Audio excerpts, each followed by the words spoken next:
Greetings to you all in the mighty name of our living Lord Jesus Christ.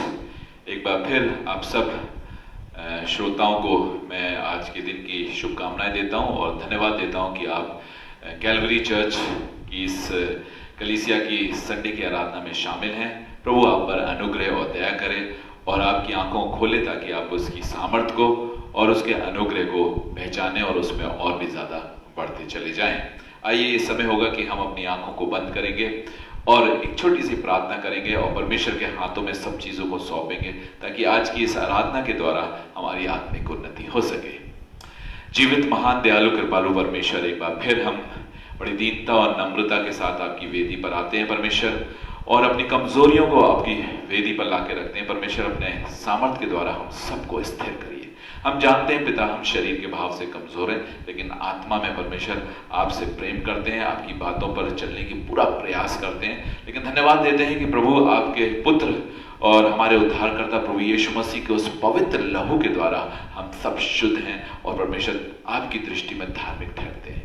इस अनुग्रह के लिए, इस बड़ी दया के लिए, इस बड़े आश्वासन के लिए हम हृदय से आपका धन्यवाद करते हैं। तमाम उन लोगों के लिए जो परमेश्वर फेसबुक के माध्यम से और आने वाले समय में यूट्यूब के माध्यम से इस आराधना को देखेंगे परमेश्वर, मैं विनती करता हूं कि आज उनके जीवन में एक भारी बदलाव आए, आज का वचन उनके हृदय में बैठे और परमेश्वर वो आपके अनुग्रह को, आपकी समर्थ को पहचाने और उस कवनेंट को पहचाने जो कवनेंट आपने अपने पुत्र हमारे उद्धारकर्ता प्रभु यीशु मसीह के द्वारा इस संसार के लोगों से बांटा है। मैं चाहता हूं, मेरी ये विनती है और हम सबकी ये विनती है कि प्रभु हर एक जन उद्धार पाए, हर एक जन प्रभु आपको ग्रहण करने वाला हो सके। ये हमारी कामना, ये हमारी प्रार्थना है। पिता, इस वक्त हम प्रार्थना करते हैं कि हमारा गीतों का गाया जाना, वचन का बोला जाना, सुनाया जाना और सुनना सब कुछ हमारी उन्नति के लिए होने पाए और आपको ग्रहण योग्य हो। इस प्रार्थना को अपने उद्धारकर्ता प्रभु यीशु मसीह के जीवंत और सामर्थी नाम में मांगते हैं, आमीन।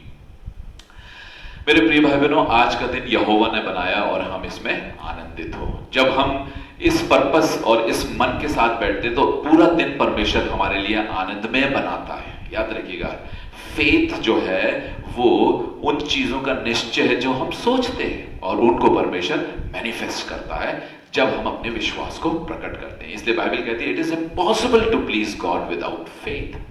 तो उसके सिद्धांतों को, उसके प्रिंसिपल्स पर हमें भरोसा रखना है और उसके अनुसार अपने मन को तैयार करना है ताकि आने वाले समय में वो चीज हमारे जीवन में मैनिफेस्ट हो। इसलिए परमेश्वर कहता है आज का दिन यहोवा ने बनाया और उसमें आनंदित हो। Let's enjoy this day, and every moment which will be coming soon will be joyful for you. तो आइए इस समय एक गीत गाएंगे, बहुत ही अच्छा गीत है और ये गीत है प्रभु का धन्यवाद करूंगा, उसकी संगति में सदा रहूंगा। हम इस गीत के साथ शुरू करेंगे क्योंकि परमेश्वर हमसे यही चाहता है कि हम उसका धन्यवाद करें, उसको एक्नॉलेज करें, तमाम उसके कामों को एक्नॉलेज करें और उसकी संगति में रहें। संगति का मतलब है कि परमेश्वर के साथ अपने मन के अंदर संगति रखिए, उसको हमेशा उसका धन्यवाद करिए, उसकी जय जयकार करिए, उसकी स्तुति करिए, उससे बातचीत करिए। यही है संगति। यही है कि हम जब परमेश्वर के से बातचीत करते हैं और उसको अपने मन के अंदर हमेशा रखते हैं, तब वो हमारे मन के अंदर बैठकर हमसे बात करता है और हमारा मार्गदर्शन करता है। तो आइए इस सुंदर गीत को गाएंगे, प्रभु का धन्यवाद करूंगा, उसकी संगति में सदा रहूंगा। बहुत ही सुंदर, बहुत ही अच्छा गीत है। अपने स्थानों पे आप जहां कहीं भी बैठे इसे हृदय के साथ और बड़ी श्रद्धा के साथ और बड़े आनंद के साथ गाइए।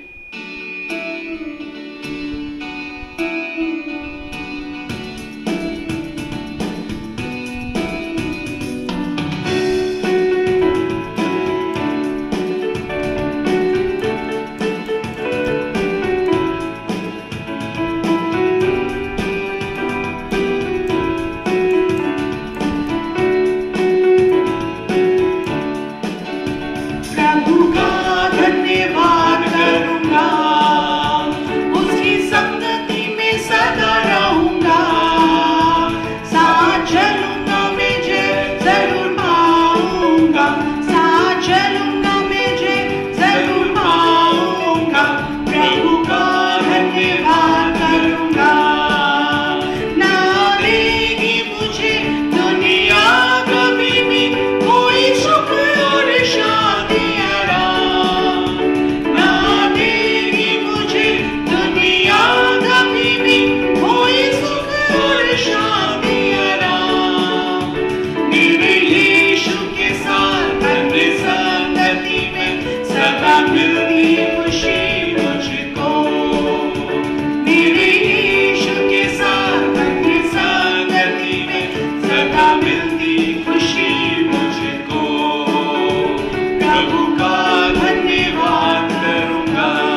वंडरफुल गॉड वी हैव, जिसके प्रोमिसेस हमारे लिए इतने इंपॉर्टेंट हैं। अगर हम उन पर टिकते हैं या उनके अनुसार उन पर विश्वास करते हैं तो परमेश्वर की महिमा और उसकी सामर्थ्य निश्चित रूप से हमारे जीवनों में प्रकट होती है। प्रभु का धन्यवाद करूंगा और उसकी संगति में सदा रहूंगा। ये दो शब्द हमेशा याद रखिएगा और इन्हीं के द्वारा परमेश्वर का अनुग्रह आपके जीवन में सदैव रहेगा। याद रखिएगा, मुसीबत के समय वो द्वारों को खोल देगा, वो रास्तों को खोल देगा, वो बंद दरवाजों को खोल देगा, वो एक आशा की एक नई किरण आपके जीवन में लेकर आएगा। जितने लोग परमेश्वर उस उद्धारकर्ता प्रभु यीशु मसीह को जान जाते हैं, उनके जीवन में वो खुशी और वो आनंद, जिसे कहते हैं जॉय ऑफ द गॉड, वो आपके अंदर डेवलप होने लगेगी और परमेश्वर आपके जीवन में ऐसी परिस्थितियां क्रिएट करेगा जहां से आपको वो आनंद और सुख प्राप्त होगा जो इससे पहले कभी नहीं था। याद रखिएगा, जब लोग संसार में होते हैं, देखिए, they always say life is so uncertain. अक्सर हम देख रहे हैं इस वक्त कुछ ना कुछ लोगों के परिवारों में कुछ ना कुछ हादसे हो जाते हैं और हम यही शब्द कहते हैं। मैं हमेशा अन्य जातियों में जब देखता हूं जो प्रभु में नहीं है, जो विश्वास में कमजोर है, वो यही कहते हैं, लाइफ इज सो अनसर्टेन। मैं ये कहता हूं कि life is not uncertain for me. I know I have the life of abundance in me through Christ. ये प्रभु यीशु मसीह कहता है, देखो मैं तुम्हें जीवन देता हूं और बहुतायत का जीवन देता हूं। जीवन चुराने कौन आता है? डेविल, शैतान। याद रखिएगा, वो जीवन चुराता है, but God gives life, the full meaning of life. शैतान चुराने आता है, इसलिए आप उसके अनुग्रह में आइए और उसको खोजिए, उस जीवित परमेश्वर को, ताकि परमेश्वर का अनुग्रह आप सब पर हो। आइए, ये समय होगा, क्योंकि हमारा विश्वास ये है कि हम जानते हैं कि जीवन में हमारे कहीं ना कहीं हमसे गलतियां होती हैं, लेकिन हम परमेश्वर का धन्यवाद देते हैं कि उसका लहू हमें सब पापों से शुद्ध करता है। कैसा सुंदर और प्रभावशाली आश्वासन परमेश्वर ने दिया, because he knows our weaknesses. वो हमारी कमजोरियों को जानता है। आज हम छोटी सी प्रार्थना करेंगे और अपनी कमजोरियों को, अपनी बुराइयों को जो बीते समय में हमसे हुई हैं, अगर कहीं पे भी कोई भी थोड़ा भी गिल्टी कॉन्शियस है, कि just give it to God and say sorry Lord.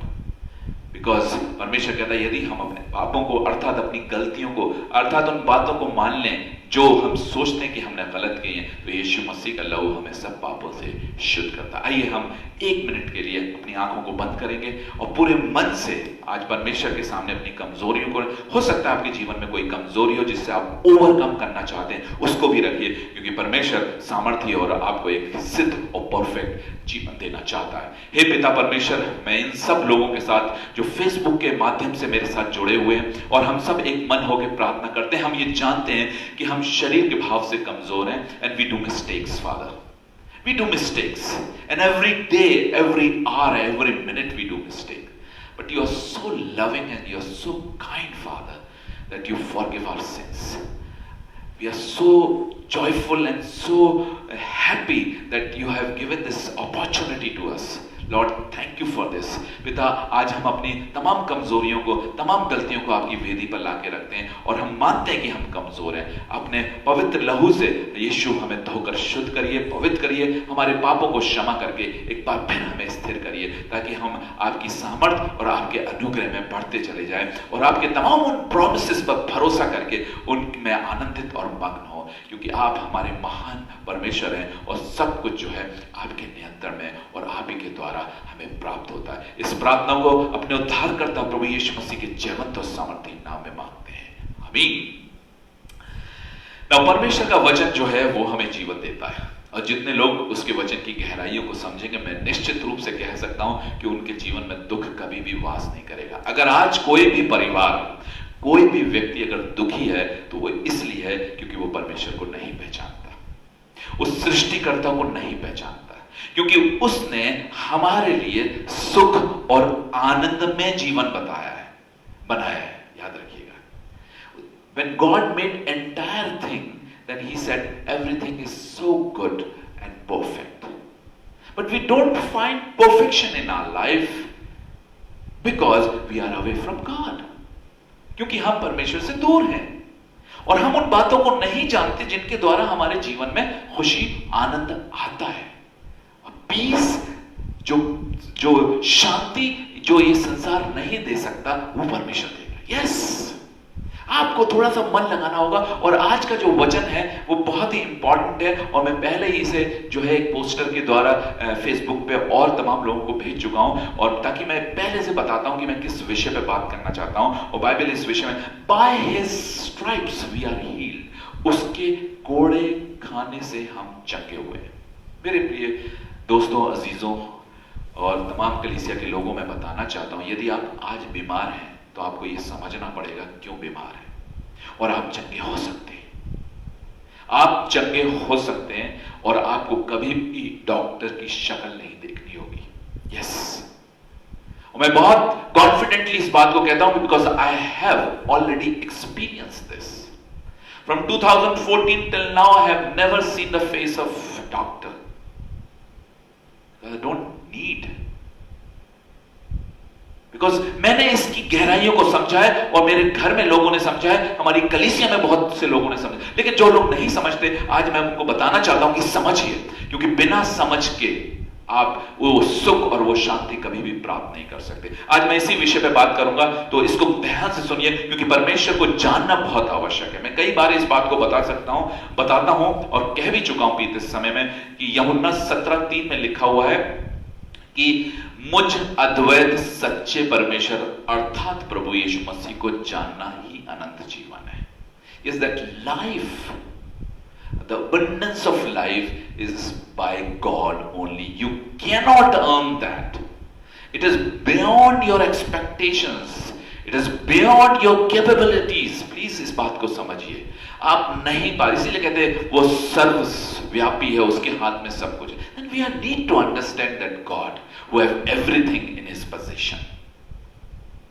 Bible जब ये कहती है कि उसके कोड़े खाने से हम चंगे, तो हमें इसे समझना होगा। आइए हम इस बात को समझें, क्यों परमेश्वर ने अपने पुत्र ऊपर हमारे लिए कोड़े चलवाए, क्यों उसे जिल्लत दी, क्यों उसे वो दर्दनाक मौत दी। There is a reason behind it, and that we have to understand. हम क्या करते हैं, हम इमोशन में आ जाते हैं, हाय यीशु मसीह ने हमारे लिए, but we don't understand the deepness, the reason behind that, and that is what you have to know. और मैं चाहूंगा कि हम इसे पढ़ेंगे, यशाया की पुस्तक, उसका 53 अध्याय, आइजाया 53, चैप्टर 53, और उसकी वर्स 4 से 10 तक हम पढ़ेंगे, जिसको जॉनथन जो है पढ़ेंगे। ध्यान से सुनिएगा, और फिर मैं इस विषय पर बात करूंगा। निश्चय उसने हमारे रोगों को सह लिया और हमारे ही दुखों को उठा लिया, तो भी हमने उसे परमेश्वर का मारा कूटा और दुर्दशा में पड़ा हुआ समझा। परंतु वह हमारे ही अपराधों के कारण घायल किया गया, वह हमारे अधर्म के कामों के कारण कुचला गया। हमारी ही शांति के लिए उस पर ताड़ना पड़ी, और उसके कोड़े खाने से हम लोग चंगे हो जाएं। हम तो सब के सब भेड़ों के समान भटक गए थे, हम में से हर एक ने अपना अपना मार्ग लिया, और यहोवा ने हम सबों के अधर्म का बोझ उसी पर लाद दिया। वह सताया गया तो भी वह सहता रहा और अपना मुंह ना खोला। जिस प्रकार भेड़ वध होने के समय और भेड़ी ऊन कतरने के समय चुपचाप शांत रहती है, वैसे ही उसने भी अपना मुंह ना खोला। अत्याचार करके और दोष लगाकर वे उसे ले गए। उस समय के लोगों में से किसने इस पर ध्यान दिया कि वह जीवितों के बीच में से उठा लिया गया? मेरे ही लोगों के अपराध के कारण उस पर मार पड़ी। उसकी कब्र भी दुष्टों के संग ठहराई गई, और मृत्यु के समय वह धनवान का संगी हुआ। यद्यपि उसने किसी प्रकार का उपद्रव ना किया था, और उसके मुंह से कभी छल की बात ना निकली थी, तो भी यहोवा को यही भाया कि उसे कुचले। उसी ने उसको रोगी कर दिया। जब वह अपना प्राण दोष बलि करे, तब वह अपना वंश देखने पाएगा। What a wonderful verses. What a wonderful person. Long back, God has already revealed His plan. Long back. यशाया के द्वारा उसने बहुत पहले, बहुत अरसों पहले इस बात को जो है कह दिया था, क्योंकि God has its own plans and there is a time for that. Remember this. God has time for everything. इसलिए परमेश्वर ने इस बात को पहले ही प्रकट कर दिया था जो वो करने जा रहा है।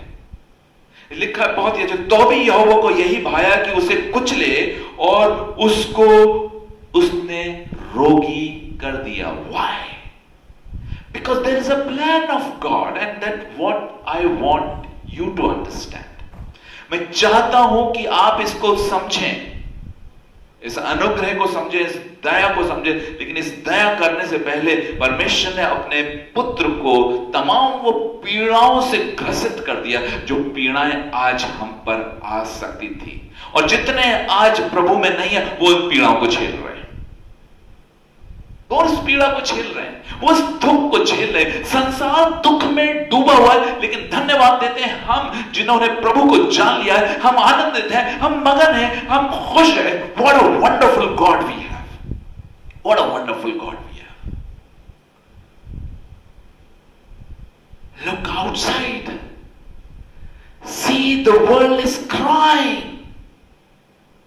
हर घर में दुख है, हर घर के अंदर परेशानी है, हर घर जो है कलेश से भरा हुआ है, हर घर के अंदर अनसर्टेनिटी है। उनको नहीं मालूम कल क्या होगा, but we are so joyful because we live in the promises of God. These promises, ये आश्वासन जो परमेश्वर ने दिया, इसके लिए he paid a price. Yes, he paid a price. Bible बताती है 39 कोड़े प्रभु यीशु मसीह ने अपनी पीठ पर खाए। जब एक कोड़ा पड़ता था उसके साथ उसके नीचे जो है कीलें लगी रहती थी, और वो कीलें जो है मांस में धंसती थी, और जब वो वापस खींची जाती थी तो उसके साथ उसके गोश्त के टुकड़े, उसके बदन के टुकड़े, उसके बॉडी के छोटे छोटे रेशे जो है बाहर निकलते थे। He has gone through deep pain just for me and you and for this entire world. परंतु लोग समझना नहीं चाह रहे, they don't want to understand कि परमेश्वर ने उस खुशी और उस आनंद को देने के लिए अपने पुत्र पर कितनी ज्यादा पीड़ाएं डाली, because the Lord demands that. हमें समझना होगा, क्योंकि परमेश्वर हमें व्यवस्था से, कानून से, लॉ से बाहर लाना चाहता है कि लॉ हमेशा पनिश करता है। याद रखिएगा, when God was in Old Testament, तब वो गुस्सा करता था। आप अगर लॉ से इधर से उधर, वो पनिश करता था। And he was waiting for the appropriate time when the Jesus will appear in this world and will take away all the sins. बड़ी अच्छी बाइबल वर्ड्स है, और मैं चाहता हूं कि आप इसको पढ़ें। ये ऑलरेडी पहले ही बता दी गई है, और 1 कुरिन्थियन 15, पहला कुरिन्थियों 15 उसकी 3री और 4थी आयत में पौलुस को ये बात रिवील हो गई थी, और कहता है ये बात जब मुझे रिवील हुई, जब सबसे पहले यही बात पहुंची, और मैं तुम्हें भी ये बात पहुंचाना चाहता हूं। Just listen to these verses. 1 Corinthian 15, 3 and 4। इसी कारण मैंने सबसे पहले तुम्हें वही बात पहुंचा दी जो मुझे पहुंची थी, कि पवित्र शास्त्र के वचन के अनुसार यीशु मसीह हमारे पापों के लिए मर गया और गाड़ा गया, और पवित्र शास्त्र के अनुसार तीसरे दिन जी भी उठा। बार बार कह रहा पवित्र शास्त्र, because it is already been written. God has revealed his plan long back. What I am going to do for this entire world. मैं उन्हें शैतान के चुंगल से कैसे हटाऊंगा, मैं इसे जरा खोल के समझाना चाहता हूं, क्योंकि परमेश्वर ने शैतान को दंड देने के लिए बनाया है। याद रखिएगा, लिखा हुआ है कि एक ही मिट्टी से उसने जो है अच्छे पात्र भी बनाए और बुरे भी बनाए। लिखा है जब ताड़ना आती है तो शैतान को आज्ञा मिलती है कि व्यक्ति को ताड़ना दे, because they are under the law. जिस प्रकार से, आपको इसको समझना होगा, जिस प्रकार से जब भी हम कोई गलत काम करते हैं तो हमें ताड़ना कौन देता है? Police.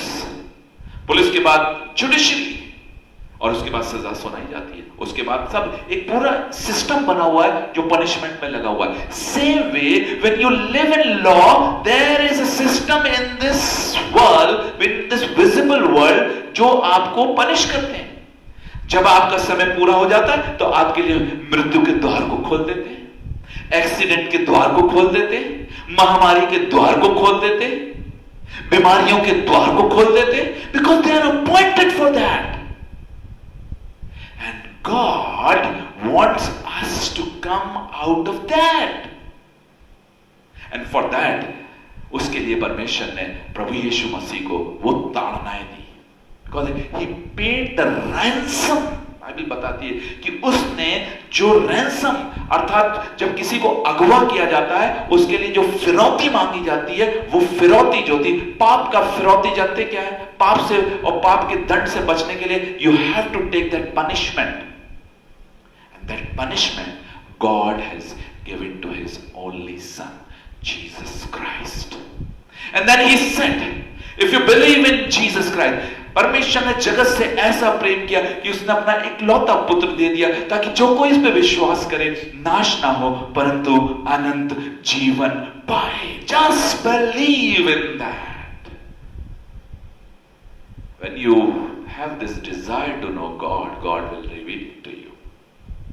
My dear brothers and sisters and friends and every loving person, please come to God. Please come to God. Please come to Jesus Christ. There is no other name on the heaven and on the earth जिसके द्वारा उद्धार हो, जिसके द्वारा मोक्ष मिले। Understand? जब मैंने उसे समझा, I always thankful to God. मेरा मन कभी भी धन्यवाद दे, क्योंकि मैं जान गया हूं कि मैं कभी भी इस कीचड़ से नहीं निकल सकता था। मेरी आंखें आती थी, परमेश्वर का धन्यवाद हो कि उसने मेरी आंखों को खोला और मैंने इस अनुग्रह को जाना। और धन्य है वे लोग जिन्होंने इस अनुग्रह को जाना, धन्य है जिन्होंने इस परमेश्वर की इस योजना को पहचाना जो उसने बहुत पहले पूर्ण कर दी थी, बिकॉज ही नोज एवरीथिंग।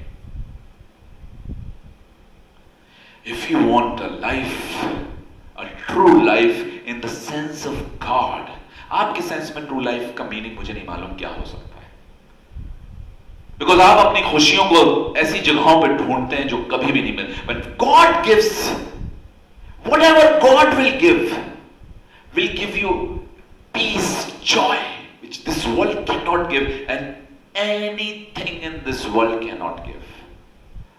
बड़ी अलग सी चीज है, इसको समझना होगा। इसी दुनिया से वो चीजों को देता है, कोई बाहर से नहीं देता है। But when it comes through God, it is the right choice. Remember this. It is the right choice. He knows our nature. He knows our attitude. He knows what is suitable for us. He gives that. That is why we enjoy life. But before that, our choices are always wrong. Our decisions were wrong. But when we come in Christ, everything He settles. That is why we enjoy life.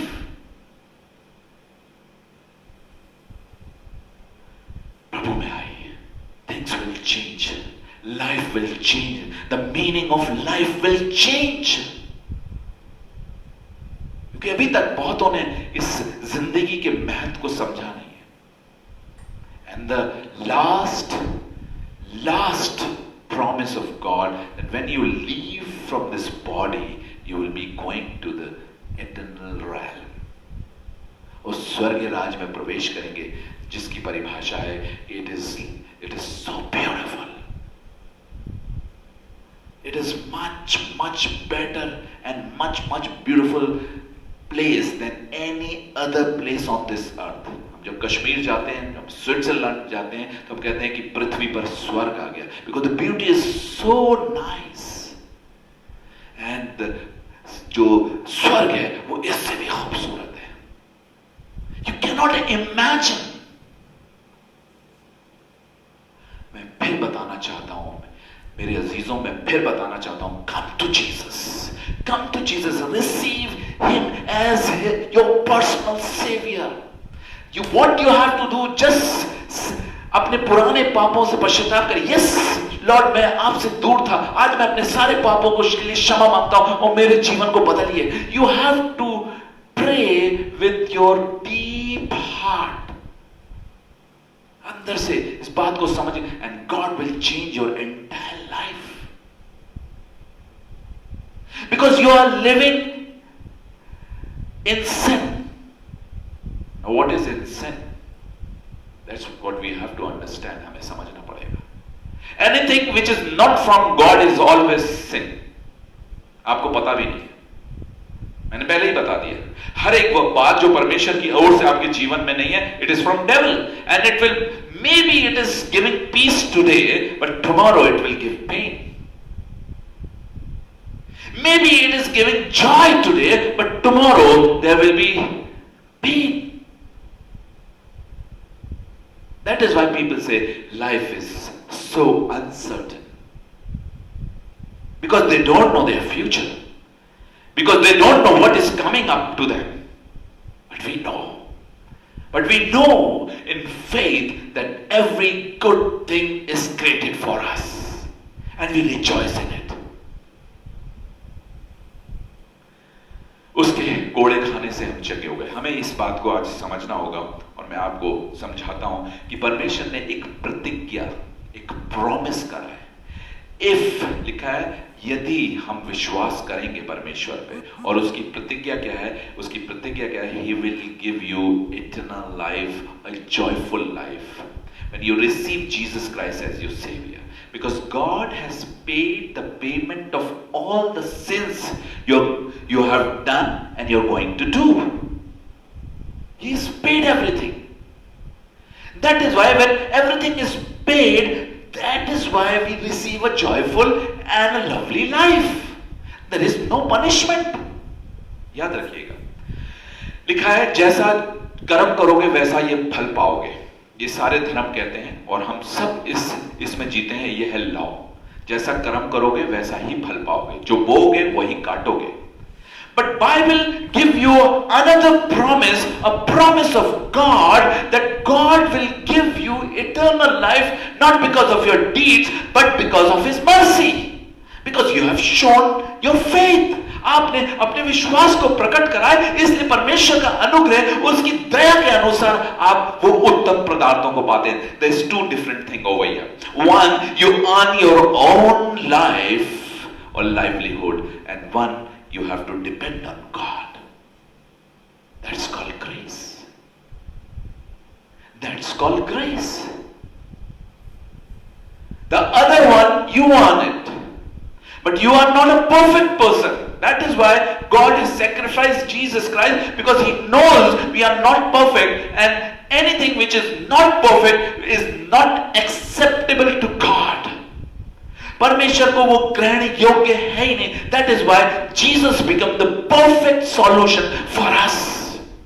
इसलिए लिखा है कि उसने कोई भी छल की बात नहीं करी थी, उसके मुंह से कोई गंदी बात नहीं निकली थी, तब भी परमेश्वर ने उसको उतारना दी, because of us. And that is the love of God. That is why the godly love is always a sacrificial love. God sacrificed His own Son because He wants to give a life of abundance, a joyful life, a healthy life, a happy life, a meaningful life. If you are not in God, you don't have a meaningful life. I'm telling you. आप अपने सुख को इधर उधर ढूंढते रहते, अंत में आपको कुछ नहीं मिलता है। You never reach to that joy which comes from God. You never reach to that. आप कभी भी नहीं पहुंच सकते। आप धोखे में रहते हैं, आप illusion में रहते हैं, that this thing is giving me joy, but after sometimes you find it कि वो आपका मन उससे हट जाता है।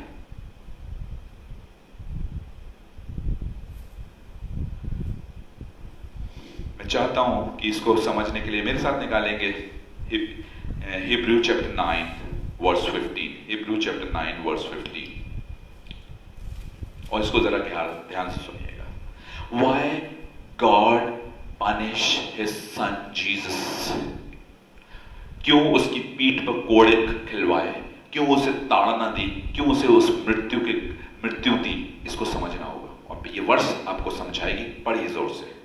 इसी कारण वह नई वाचा का मध्यस्थ है। इसी कारण, फॉर दिस, इसी कारण वो नई वाचा, new covenant, new promise of God, उसका मध्यस्थ ठहरा है, क्योंकि उसी के द्वारा ये पूरी होती है। पढ़िए आगे। ताकि उसकी मृत्यु के द्वारा जो पहली वाचा के समय के अपराधों से छुटकारा पाने के लिए, अच्छा, पहली वाचा के समय के अपराधों से छुटकारा पाने के लिए, ना इसको समझना होगा। पहली वाचा क्या थी? पहली वाचा जो थी वो लॉ की वाचा था। God has given 10 commandments to Moses and there are many other laws. Fulfill it. If you fulfill it, you will be happy. If you don't, then you will be punishable. उससे हमारे पर पाप आते हैं, क्योंकि जब हम अपने लॉज को फुलफिल, जब जिस बात के लिए परमेश्वर कहता है चोरी मत कर, तो हम चोरी करते हैं, दंड आ गया। परमेश्वर कहता है व्यभिचार मत कर, तो हम व्यभिचार करते हैं, दंड आ गया। परमेश्वर कहता है कि किसी चीज का लालच ना, किसी की चीज की लालच ना, हम लालच करते हैं, हम पे दंड आता है। हत्या ना कर, हम हत्या करते हैं, हम पे दंड आता है। कहीं ना कहीं we are getting away from the laws, और उसका पनिशमेंट हम पर आता है, because we are imperfect, we can not fulfil law. आप हत्या नहीं करते तो आप चोरी करते हैं।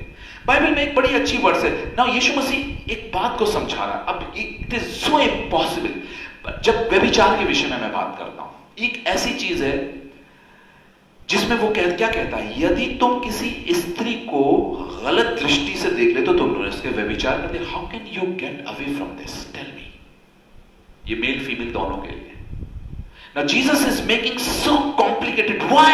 मुझे इसे समझने में बहुत टाइम लगा। Because God said it is impossible for you. It is impossible for you to live a perfect life. Because you need grace of God. Because without which, बिना grace के, you are always guilty.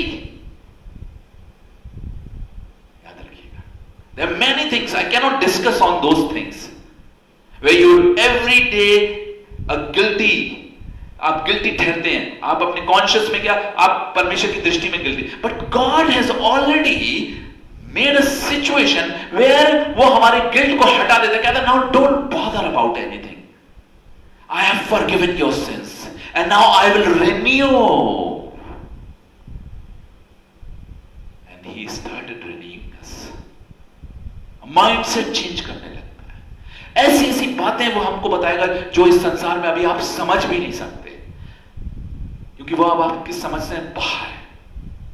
तो जो पुरानी व्यवस्था थी, परमेश्वर ने उस व्यवस्था के द्वारा जो दंड हम पर आता था, उसको जो है यीशु मसीह ने फुलफिल कर दिया। आगे पढ़िए क्या लिखा हुआ है। क्योंकि जहां वाचा बांधी गई है, वहां वाचा बांधने वाले की मृत्यु का समझ लेना भी अवश्य है। हाँ। क्योंकि ऐसी वाचा मरने पर पक्की होती है। ऐसी वाचा मरने पर पक्की होती है, इसीलिए परमेश्वर ने उसको ताड़ना, उसको दुख, उसके कोड़ों से कांटों का मुकुट पहना के, हर प्रकार के दुख से, पूरी पीड़ाओं से, पैकेज से भरकर उसको मृत्यु दंड दिया। That's how law is fulfilled. लिखा है जब पाप बहुत बढ़ जाता है तो मृत्यु को उत्पन्न करता है।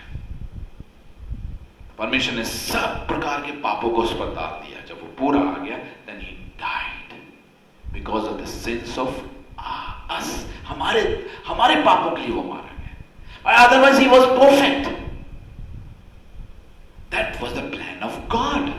And this is the new covenant. If you believe, please understand Jesus Christ. When we say that the blood of Jesus sanctifies from all sins, that is the promise of God actually, which was fulfilled by the precious blood of Jesus, the death of Jesus.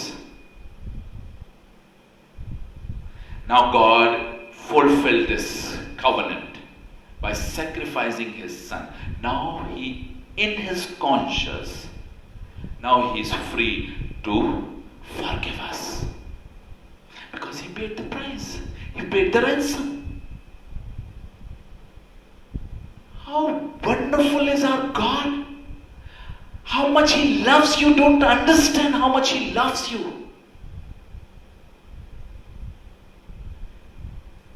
एक और वर्ष हम पढ़ेंगे, Hebrew 8:12।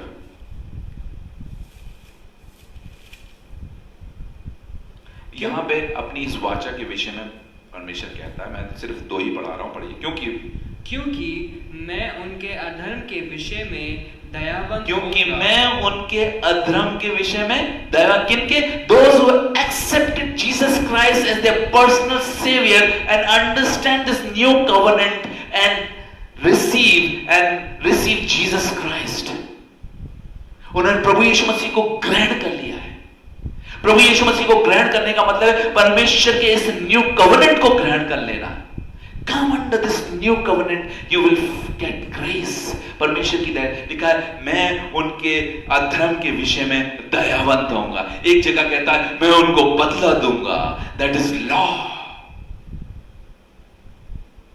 How wonderful and how typical is our God. When we need to understand. When we understand God, when we praise Him. When we don't understand God, we say परमेश्वर हमारे साथ क्या कर रहा है? He has already given you an option, but you need to find it out. आगे लिखा है 13वीं आयत, और उनके पापों को फिर स्मरण ना उनके पापों को फिर कभी स्मरण ना करूंगा। Never. That's His promise, and I rejoice in it because I understood my Father, because I live in His promises. 13th verse, नई वाचा की स्थापना से उसने प्रथम वाचा को पुरानी ठहराई। नई वाचा जब आई तो पुरानी हट गई। Law is now no more for us, but still people are living in law because they don't have the new one. If you don't have the new one, you will always live with the old. Remember this. That's very great. When you have new, you always leave old. You can't keep two. And if you are keeping two, you are struggling. That's many Christians are doing. They are in grace also, they are in law also. Bible साफ कहती है नई वाचा की स्थापना से उसने प्रथम वाचा को पुरानी ठहरा दिया, और जो वस्तु पुरानी और जीर्ण हो जाती है उसका मिट जाना अनिवार्य है। Wonderful it is in English. It is written, a new covenant, He makes the first one absolute, and what is becoming absolute and growing old is ready to vanish away. Yes, पुराने को हटा देते। Now do not come in law now, please. Anyone who have received Jesus Christ as personal Savior, you are under the grace. Where grace में क्या होता है? परमेश्वर हमारे सारे पापों को क्षमा करता है, नजरअंदाज करता है। That is why we don't need doctor, we don't need medicine, we don't need any assistance of this world, because our Savior is fulfilling our life with enormous promises. Psalm 103 में बोलता है, राजा दाऊद ने इसे बहुत पहले समझ लिया। उसके घर अनुग्रह ये नहीं है कि अभी आया है, इसका अनुग्रह पहले से रिवील था। And he said, हे मेरे मन यहोवा को धन्य कह, जो कुछ मुझ में उसको धन्य कह, क्योंकि वही तो है मेरे सारे अपराधों को क्षमा करता है, वही तो है जो मेरे सारे रोगों को चंगा करता है, वही तो है जो मुझे उत्तम पदार्थों से तृप्त करता है, और वही तो है जो मेरी जवानी को उकाब के समान नहीं करता। Covered everything in that. What else left now? And long back King David understood this. Why don't you understand? Church इसको समझिए। कलीसिया में विनती करता हूं, जिन लोगों के जीवन में आज पीड़ा, मैं कहता हूं उनसे please come to Jesus. There is no other way, there is no other way. Your life will be changed because God has already punished Jesus for our, जिसे कहना चाहिए हमारी खुशी के लिए, हमारे आनंद के लिए उसने उसे दोषी ठहराया, उसने कुर्बान कर दिया।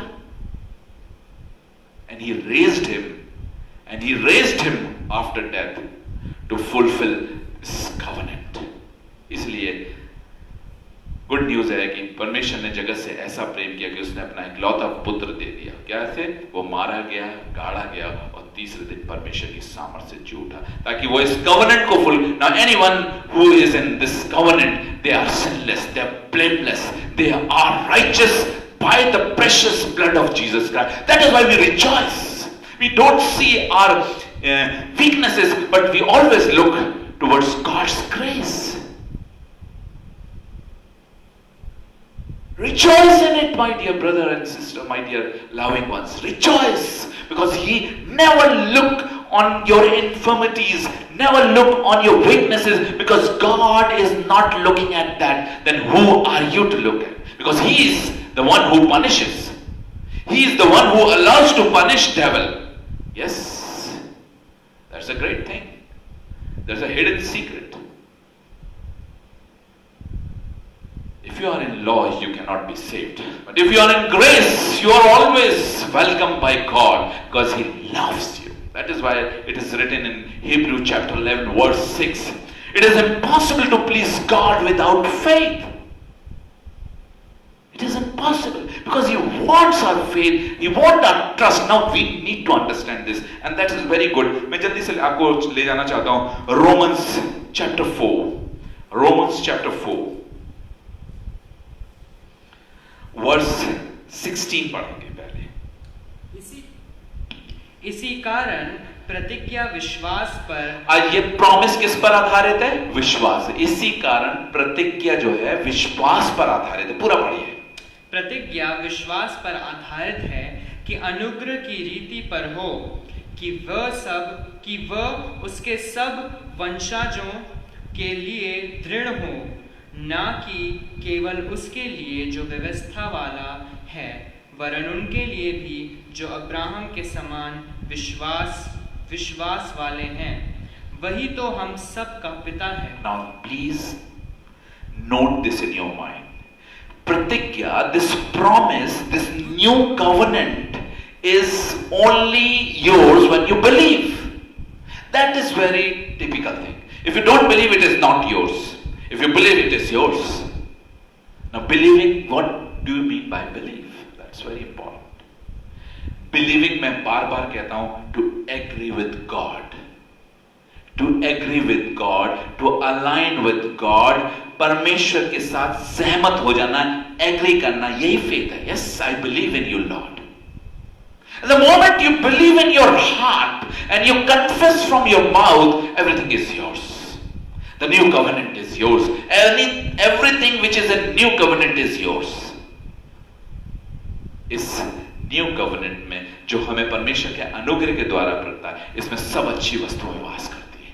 Every good thing is there.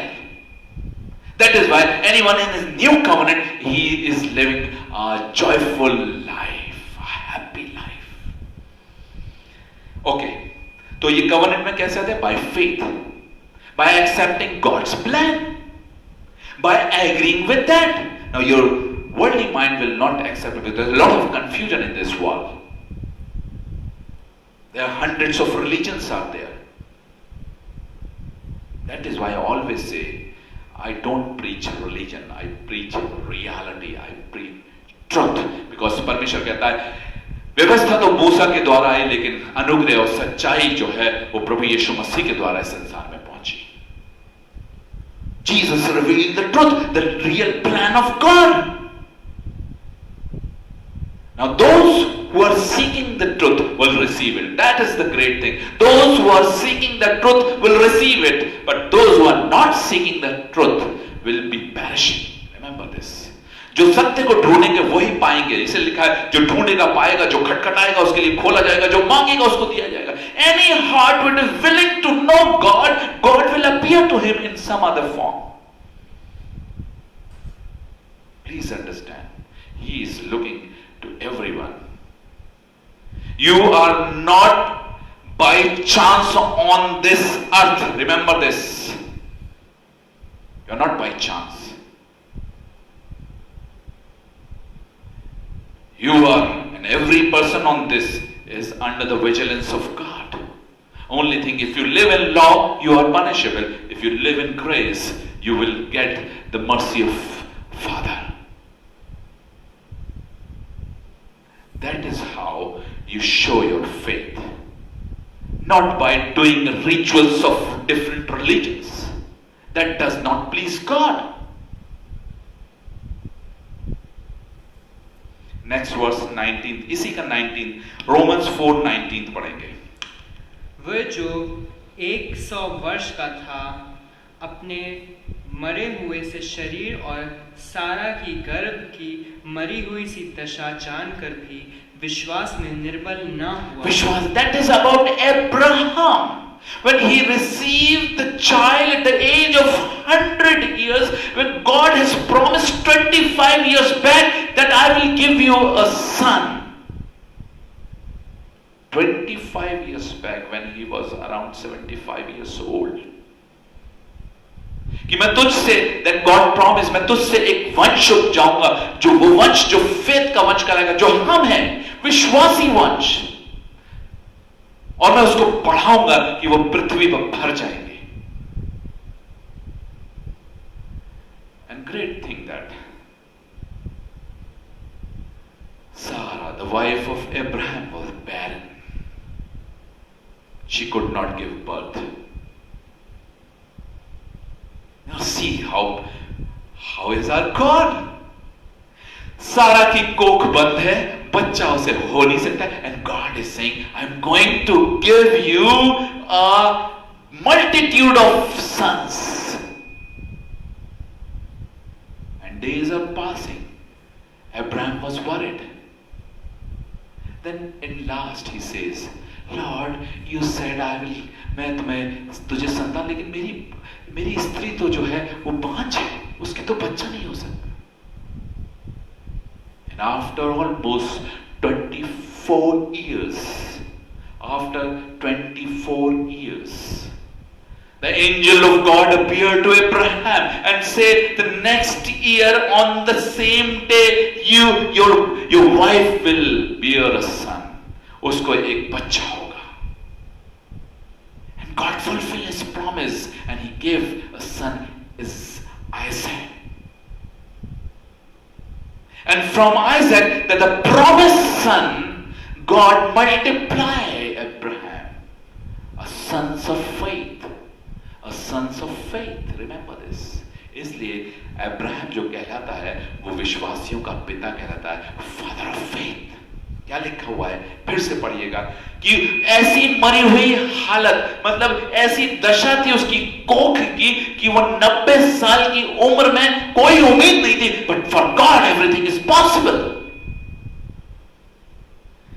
लेकिन अब्राहम जानता था कि when God has promised, he will fulfill it. That is why God loves Abraham, because he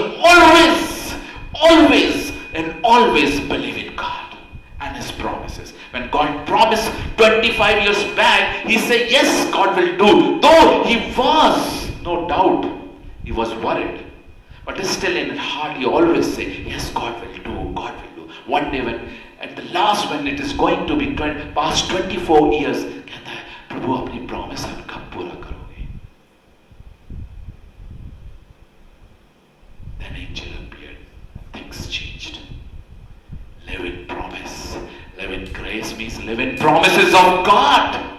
And now I'm telling you, living in grace means living in the promises of God. Every single promise that God has given, it is for us. And you will rejoice your life. Now verse 20, please पढ़िए आगे, 20वीं आयत. और ना अविश्वासी होकर परमेश्वर की प्रतिज्ञा पर संदेह किया. देखिए बहुत ध्यान. अब्राहम के खास, पीछे कर लीजिए उसको. अब्राहम की खास बात क्या थी? और ना अविश्वासी होकर परमेश्वर की प्रतिज्ञा पे संदेह किया. Now today this is the problem with many Christians. When God promised something, He is liable to do that. वो अपनी बातों से हट ही नहीं सकता. It is you. आप हैं जो अविश्वास और उन प्रतिज्ञाओं पे संदेह करते. I don't doubt. I am enjoying my life, and you will also enjoy your life. लिखा है, और ना अविश्वासी होकर परमेश्वर की प्रतिज्ञा पर संदेह किया, पर विश्वास में दृढ़ होकर परमेश्वर की महिमा की. That's what God wants. Yes, I will get it. He never looked at his wife. She is old. He never looked at himself that he is old, 100 years old. He cannot do, but he knows that for God everything is possible. Now from today, do not look what is around you. Just believe in the promises of God. परमेश्वर अपनी प्रतिज्ञाओं को हमारे लिए fulfil करता है. Yes. Rejoice in that. लिखा है अपने मन में इन बातों को दृढ़ करो. Yes, दृढ़ करो. ये अब्राहम की इस टेक्निक को सीखिए. लिखा वो अपने मन के अंदर परमेश्वर की प्रतिज्ञा के प्रति दृढ़ रहता था.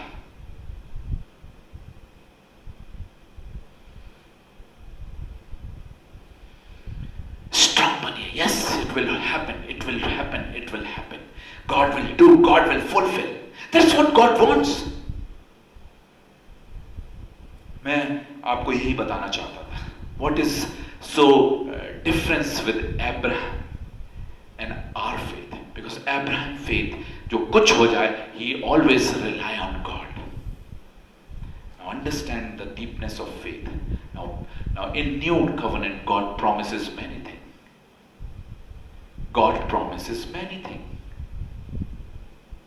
And the one promise that God is giving here, by his stripes you are healed. By his stripes you are healed. And I have taken this promise and I never see the face of doctor, never see the face of the medicines. Because you are not under the covenant, that is why now you have to find other way. इसलिए लिखा है मनुष्य केवल रोटी से नहीं परंतु परमेश्वर के हर एक वचन से जीवित रहेगा. Now please understand, this is very deep. You have other option. And many are going through that. Because you don't understand. You don't believe in the promise of God. उसके कोड़े खाने से मैं चंगा हूं. Yes. पौलुस कहता है कि मैं उसके घावों को अपने हृदय में लेकर घूमता. Because he always recall those things, the promise of God. Yes, by his stripes I am healed. I always say, yes, Lord. And he is fulfilling his promises in my life. He will fulfill in your life too. Come under the new covenant. Come under the grace. That means now rely on the promises of God. That is what grace is. Now many people don't understand what is grace. The moment grace is परमेश्वर की का अनुग्रह, उसकी दया, उसका प्रेम, जो उसने कैसे fulfill करा? By the blood, by the life of Jesus Christ. He set a new covenant. Now in third is, through new covenant, he released many promises for us. Now, अब problem यहाँ पर है. Now you have to take those promises by faith. That is the problem. Many people not able to do that. Because वो अपने विश्वास को खो देते, वो परिस्थितियों को देख के घबरा जाते हैं. लेकिन हमने अब्राहम से क्या सीखा कि अब्राहम ने अपनी पत्नी की मरी हुई हालत और अपनी दशा को ना देखते हुए परमेश्वर के promises को विश्वास करा और दृढ़ रहा. And he received a son at the age of 100. Today many of you are in Christ, but you don't understand, you don't believe in his promises.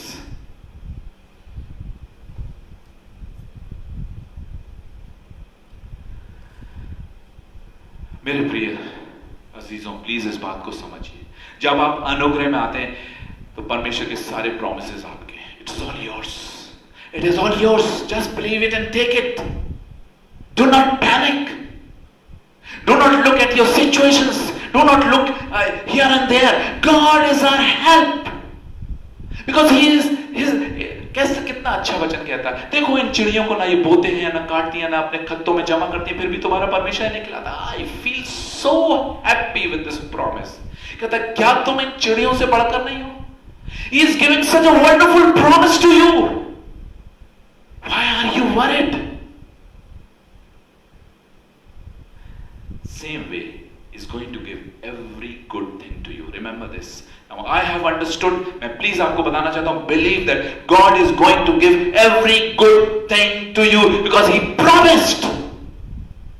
And to fulfill this promise, He already sacrificed His Son. But He raised Him also same time.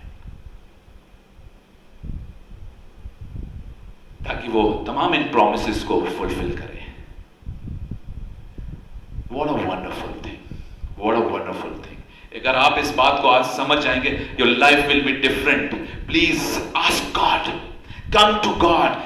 Ask for the forgiveness and tell Him to renew my life. Open my eyes. ताकि आपके ऊपर से अंधकार हटे, ताकि आप उस सच्चाई को, आप उस रोशनी को देखें. क्योंकि बाइबल कहती है कि देखो, रोशनी अंधकार में चमकी, लेकिन अंधकार ने रोशनी को ग्रहण नहीं करा. This is the problem today with the entire world. They are not receiving Jesus Christ. But what Jesus said, I am the light of this world. He has come here to reveal the truth of God, the plan of God, but people are not receiving it, and that is why they are perishing. Please go and tell this good news to everyone. जितने लोग आज मुझे Facebook के माध्यम से और आने वाले टाइम में यूट्यूब के माध्यम से देखेंगे, मैं सबको बताना चाहता हूं, receive Jesus Christ as your personal savior, come under the grace of God, come under the new covenant of God and receive His promises. Life is so wonderful. Life is so wonderful. अभी तक आपने उस life को उस आईने से देखा ही नहीं है. Anyway, परमेश्वर इस वचन के द्वारा आप सब पर अनुग्रह करें, आप सब पर दया करें. और मैं कलीसिया के लोगों से इस वक्त गुजारिश करूंगा, विनती करूंगा कि हम करीब 11 बजे जो है आज जो है होली कम्युनियन में जाएंगे. होली कम्युनियन बहुत इंपॉर्टेंट है. वो इस बात के लिए कि हम इस बात को स्मरण करें. जितने लोग मुझे देख रहे हैं, प्लीज मेहरबानी से वो जूम ऐप जो है डाउनलोड कर लें. जो लोग पिछली बार थे उनके लिए बहुत अच्छी बात है जूम, और वो लिंक जो है अभी मैं चर्च ग्रुप में भेज दूंगा. उसके बाद हम कोशिश करेंगे कि जैसे ये खत्म होता है उसके 10 मिनट बाद हम शुरू करते हैं, और आप प्लीज उसमें आइएगा. और भाई अर्पित से गुजारिश है कि वो लिंक जल्दी से जल्दी हमें भेज दें ताकि हम उसको फॉरवर्ड करें, ताकि वो लोग प्रिपेयर हो जाएं. अब इससे पहले कि हम यहाँ पे खत्म करेंगे, एक आखिरी गीत होगा जो कि जोनाथन आपके सामने गाएंगे. तेरा लहू बड़ा कीमती है. When we sing such a song, we understand the deepness of the precious blood of Jesus Christ. तेरा लहू बड़ा कीमती है. तेरा लहू बड़ा कीमती है. इस गीत को हम जोनाथन के द्वारा सुनेंगे. बहुत ही सुंदर गीत है. अपने स्थानों पर रहिएगा. Now feel the pain of Jesus Christ, जिसकी वजह से हम न्यू कवर्नेंट में आते हैं, जिसकी वजह से हमें वो प्रॉमिसेस मिलते हैं. And after that believe in each and every promise of God and that will be yours. That is why God says it is impossible to please God without faith.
उससे हम पाते हैं छुटकारा।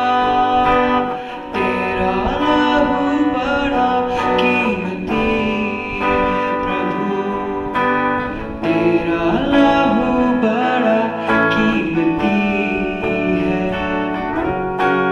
तेरा लहू बड़ा कीमती है प्रभु, तेरा लहू बड़ा कीमती है।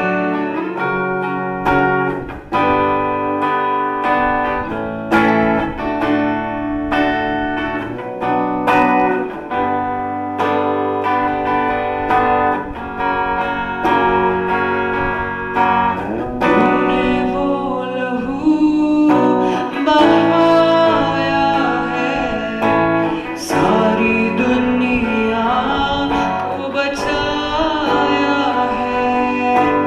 तूने वो लहू बहाया है, सारी दुनिया को बचाया है। कभी भी ना तूने कुछ मांगा, कभी भी ना तूने कुछ चाहा, कभी भी ना तूने कुछ मांगा, कभी भी ना तूने कुछ चाहा। तेरा लहू बड़ा कीमती है प्रभु, तेरा लहू बड़ा कीमती है, तेरा लहू बड़ा कीमती है, तेरा लहू बड़ा कीमती है प्रभु, कीमती है प्रभु।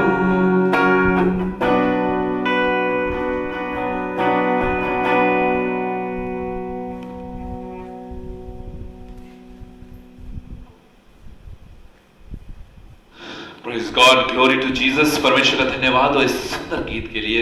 हम जॉनथन का धन्यवाद करते हैं कि उसने बड़े हृदय से इस गीत को गाया। तेरा लहू बड़ा कीमती है। वाकई आज उसकी कीमत को समझिए। अगर जो व्यक्ति उसकी कीमत को समझेगा उसके जीवन में खुशहाली आ जाएगी, क्योंकि परमेश्वर ने हमारे आंसुओं को यीशु के लहू से पोंछा है। याद रखिएगा, हमारे दुखों को उसके प्राणों से बचाया है। What a wonderful God we have। मेरे अजीजों, इस बात को समझिए। एक बार फिर परमेश्वर की सामर्थ्य में स्थिर होइए, एक बार फिर उसकी नजदीकी में आइए और उसके किसी उपकार को मत भूलिए और हमेशा उसका धन्यवाद करिए, उसकी स्तुति करिए। आइए, इस समय होगा कि हम अपने सर को झुकाएंगे और प्रार्थना, धन्यवाद की प्रार्थना करें। धन्यवाद देते हैं पिता परमेश्वर प्रभु यीशु मसीह के उस पवित्र लहू के लिए जो हमारे पापों के लिए बहाया गया, उस कुर्बानी के लिए परमेश्वर जो हमारे जीवन के लिए दी गई है। परमेश्वर, आपने कैसा अनहोना प्रेम हमसे कराया। What a loving God you are, Father. So loving, so great. We are always thankful to you, पिता। हम हमेशा आपका धन्यवाद करेंगे, क्योंकि आपने ऐसी युक्ति निकाली है कि अब हम पर शत्रु का कोई अधिकार नहीं। शैतान हमारी डिक्शनरी में नहीं है पिता परमेश्वर। हम धन्यवाद देते हैं। We are so happy, we are so joyful.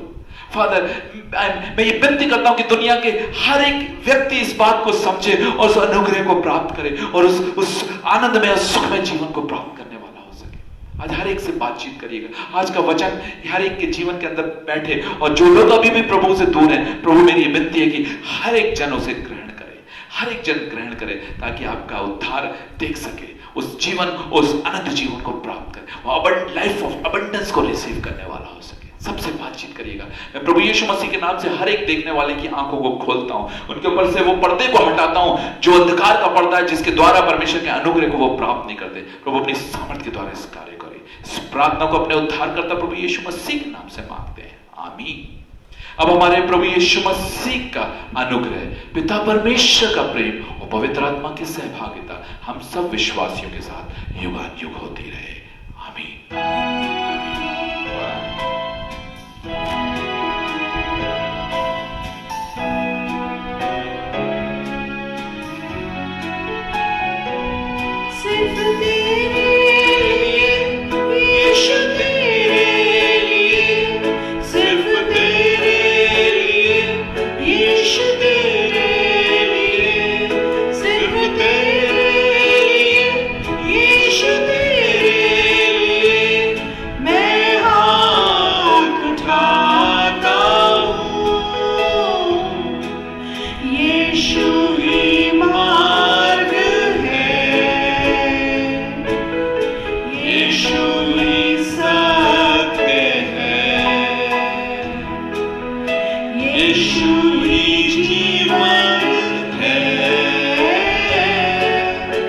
यीशु मेरा प्रभु।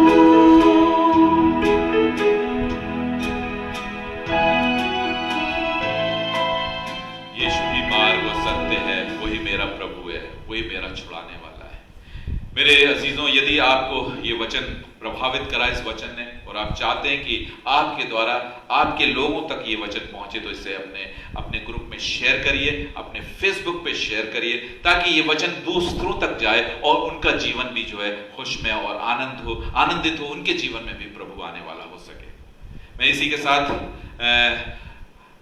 आपसे गुजारिश करूंगा कि अगले जो है संडे फिर आपसे मुलाकात होगी, और इस आराधना में ट्यून रहिए। डेफिनेटली परमेश्वर आपको स्थिर करेगा, आपके जीवन को आप चेंज कर देगा, और एक ना एक दिन आपकी आंख को जरूर खोलेगा। जिन्हों की अब ये भी आंखें नहीं खोली, उनके जीवन को खोलेगा, निश्चित रूप से खोलेगा, क्योंकि परमेश्वर विश्वास देखता है, और आप विश्वास प्रकट करेंगे तो परमेश्वर आपके जीवन में अद्भुत कार्य करेगा। प्लीज इस लिंक को, इस वीडियो को जरूर शेयर करें। मैं दूसरों से रिक्वेस्ट करूंगा, इसके बाद जो है हम फेसबुक यूट्यूब पे जो कैलवरी चर्च का जो चैनल है, कैलवरी इवेंजलिकल चर्च लखनऊ के नाम से, और हम इस पूरे वीडियो को, पूरी आराधना को वहां शेयर करेंगे। आप वहां पर भी जाके इसको देख सकते हैं, वहां से भी आप दूसरों के साथ इस लिंक को शेयर कर सकते हैं, इस वीडियो को शेयर कर सकते हैं। तब तक के लिए गॉड ब्लेस यू। परमेश्वर का धन्यवाद करिए, उसकी स्तुति और उसकी महिमा और जय जयकार करिए। आपसे लगभग 10 मिनट बाद जो है हम आशा में चर्च मेंबर से रिक्वेस्ट करेंगे, आशा में शरीक होंगे, उसके लिए get ready. God bless you, see you next Sunday.